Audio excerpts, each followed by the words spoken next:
Welcome to The Explainer. I am absolutely thrilled you're joining us today because we are looking at a paradigm shift that is going to completely redefine artificial intelligence.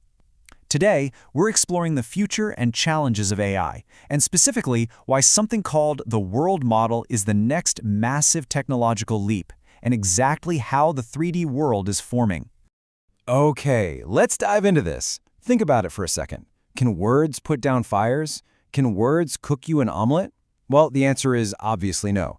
And that right there highlights the strict physical limitations of the current chatbots and text-based AI we're all using every day.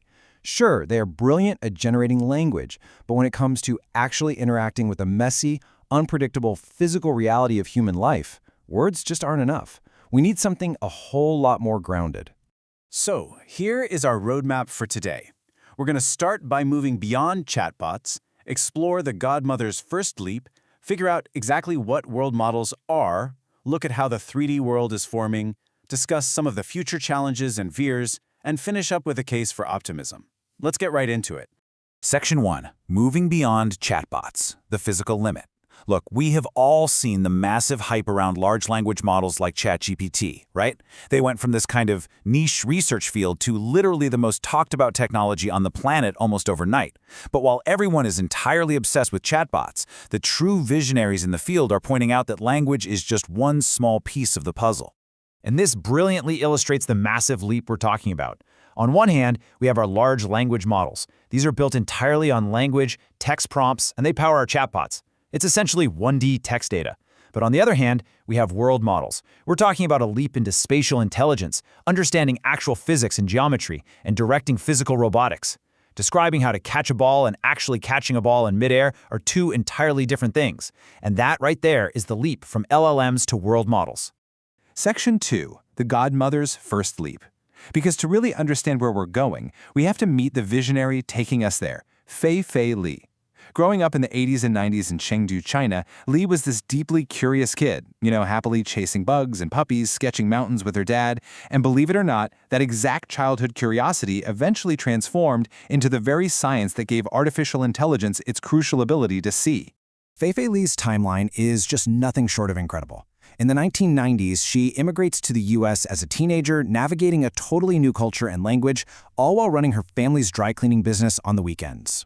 Fast forward to 2006, and she recognizes that AI desperately needed data to learn, so she just starts building ImageNet, this staggering database of 14 million pictures.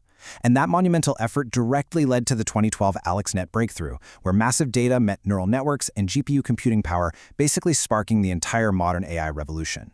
Now, because of that breakthrough, Li earned the title Godmother of AI. And she's actually stated that she doesn't naturally think of herself as a godmother. Honestly, she's a scientist who just wants to put her head down and focus on her work. But she accepted the title for a really important reason. She wants to ensure women are properly recognized in tech history. She knew that if she rejected the title, it would just be another instance of women not receiving the exact same historical weight for their discoveries as men. Which brings us to Section 3. What are world models? Having successfully given AI its eyes with ImageNet, Li recently launched a brand new startup called World Labs, and their goal is absolutely monumental. They're moving past simply giving AI the ability to see a flat picture, and instead they are working to give AI a complete physical world to understand and actually interact with. At the very core of a world model is this concept right here, spatial intelligence. It's the ability to learn the patterns of the physical world. We're talking objects, colors, environments, and then process that data to prepare humans or machines to act. I mean, think about it. You use spatial intelligence every single day. Just waking up, giving your kids a hug, walking downstairs to make breakfast, driving to work. All of that requires a deeply intuitive understanding of physical space that computers simply do not have yet. So the crucial point is how we actually build this thing. A world model isn't just one single monolith. It actually functions in 3 distinct steps. Step 1 is rendering, where the AI outputs beautiful pictures for us humans to consume. Step 2 is simulation.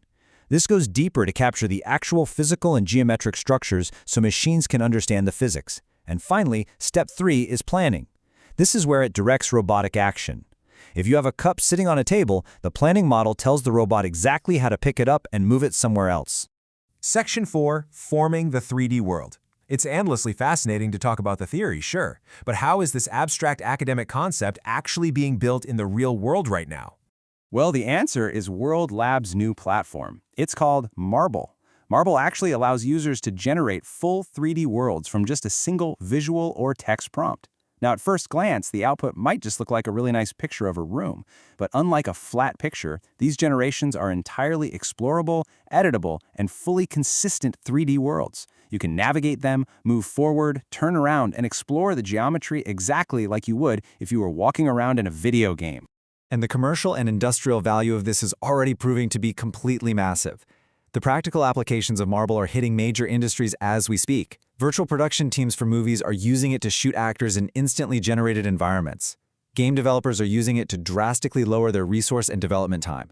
And incredibly, they're even collaborating with NVIDIA to use these generated 3D environments to augment the training of actual physical robots. And that leads us to this jaw-dropping number. $3 billion. That is the amount of investment already poured into world models, and let me tell you, it is growing rapidly. Startups and tech giants alike are practically sprinting to build this infrastructure. It's created this highly paranoid, fiercely competitive war for top talent out in Silicon Valley. Everyone is racing to be the very first to bridge that gap between 2D chatbots and 3D physical reality. Section 5. Future Challenges and Fears. Now, as we pivot away from the bleeding-edge technology to the deeply human anxieties surrounding it, it's really important to recognize that this isn't just a tech issue, it's a societal one. Fei-Fei Li herself takes this so seriously that she actually advises leaders, from President Biden to President Trump, as well as the United Nations, on these exact policy challenges. Look, society has highly legitimate fears about this technology. As impartial observers, we absolutely have to acknowledge these concerns.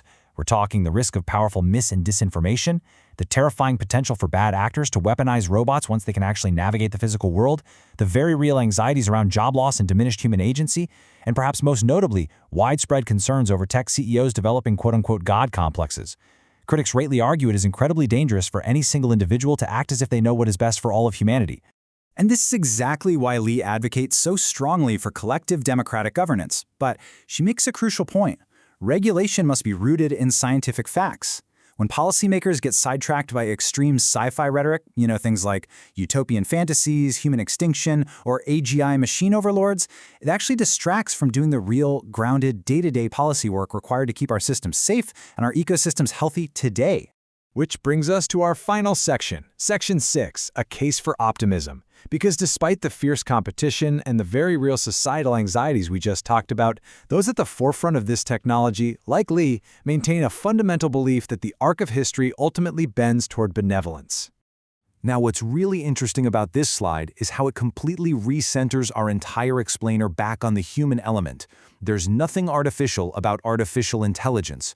As we navigate this incredibly messy period of technological growth, we just cannot throw the baby out with the bathwater. If governed collectively, this is a technology that has the profound potential to discover cures for diseases, empower students and teachers, and safely assist our elderly in their homes using these very world models we've been talking about. And that leaves us with this final, lingering thought to carry with you today. We've given AI its eyes, and now we are giving it an entirely physical world to live in. So, as this incredible 3D technology forms right in front of us, how will our collective, human, moral compass shape its future? Thank you so much for joining me for this explainer. Keep learning, keep questioning, and I will see you next time.